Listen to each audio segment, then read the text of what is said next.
I don't believe that we've had a cybersecurity expert on the air for probably a few years. We got another tip from our listeners and our viewers across the country. Shannon Wilkinson is the CEO of a company called Tego Cyber Incorporated. Tego Cyber, that's spelled T-E-G-O, but they are publicly traded under the stock symbol TGCB. And of course, you can go to tegocyber.com. But obviously, in the midst of this invasion on Ukraine, and of course, the ever-present news stories about cyber attacks, the fact that our grid, our financial grid, our power grid, and so on and so forth is all protected by servers, and those servers are subject to bad guys for some for spying reasons and some just to mess us up.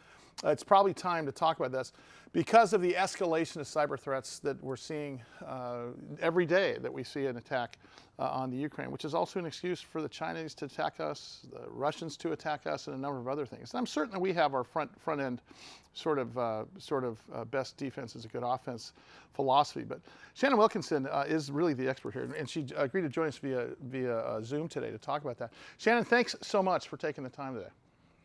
Thanks for having me on. So let's talk a little bit really quickly on the reality of a power grid going down. The reality, and I'm not trying to scare anybody, but I mean, you're at the tip of the spear here. And there's a reason that we are seeing your sector in the public markets and as well as the private markets take a big chunk of government funds and corporate funds because it's necessary. It's just as necessary as marketing and paying rent now. It's not just this thing where you're spinning yarns about, hey, we should really watch this stuff. How real are these threats of financial disruption and power disruption and life disruption?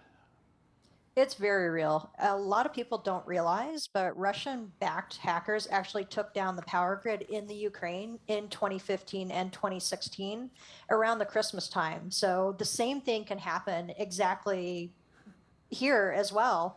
The Biden administration has been putting a lot of news out here, as well as CISA has been publishing a ton of news about the possibilities of what could happen here in the U.S. CISA has been great about sharing information.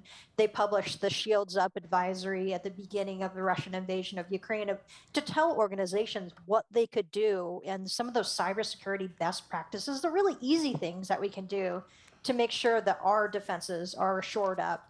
But if you want to think also, I think people have realized the possibilities of cyber attacks and what it can mean for ordinary citizens. We can just look back to the Colonial Pipeline and JBS meat manufacturing plant ransomware attacks last year to see the effects of cyber attacks on our daily lives, either the gas shortages or problems with the meat supplies. So, I mean, it could have a real impact on our daily lives. Hey, Shannon, I got a question for you. By the way, we're talking to Shannon Wilkinson. She's the CEO of Tego Cyber.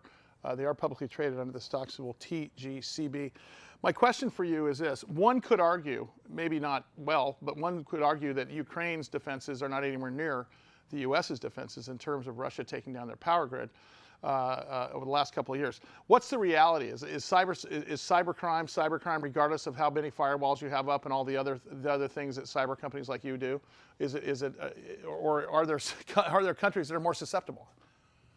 Well, there's definitely areas that are more susceptible. I mean, it depends. How much do you invest in cybersecurity and what kind of defenses do you put in place? Right.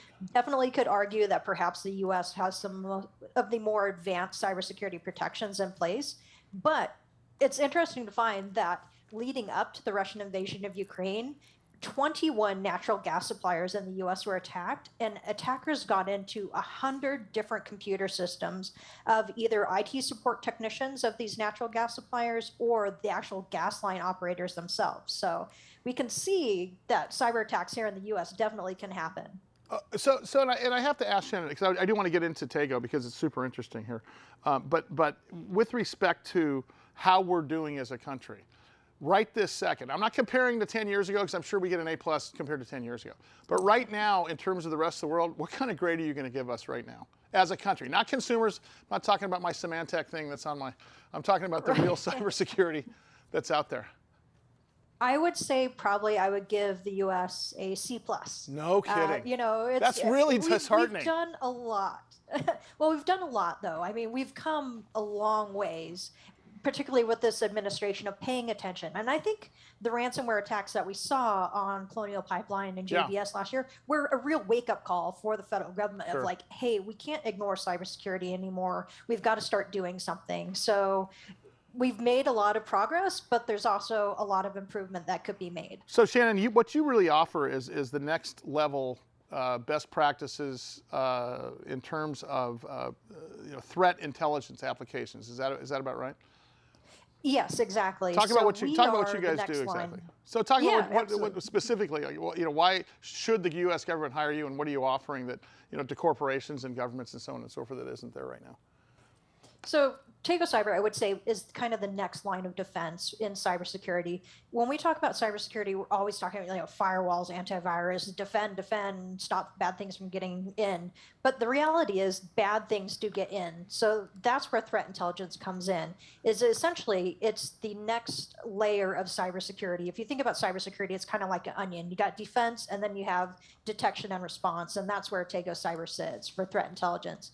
And essentially, we provide the ability of cybersecurity teams to quickly identify threats once they get past our defenses and allow them to decrease the time that they have to make a quick decision by essentially having detailed information at their fingertips once an incident occurs so that they can remediate. So essentially what we're doing is that we're providing a client cybersecurity team a detailed kind of who, what, when, where, how of cyber threats, not just telling them, hey, we've detected something bad in your environment, but actually telling them exactly what we've detected. If it's an IP address, we'll tell them what kind of activities are associated with the IP address, how many computers within the client's organization have talked to the IP address, and all the information integrated into the tools that the cybersecurity team of a client may be using already. So we integrate into what's known as the SIEM platforms, so Security Information Event Monitoring, SIEM platforms.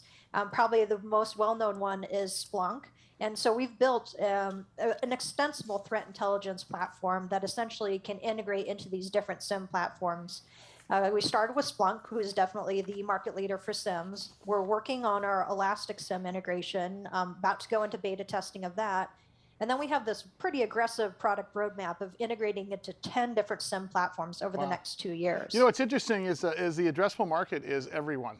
Exactly. You're in one of those businesses that has an addressable market of the entire universe. Will you please join us again? This is fantastic stuff. And of course, we don't ever get the chance to talk to anybody in the cyber world, but guess what? Shannon Wilkinson, CEO of Tago Cyber Inc., TEGO, by the way, and they're publicly traded on the stock symbol TGCB. That's TGCB. Much more big biz to come. Stand by.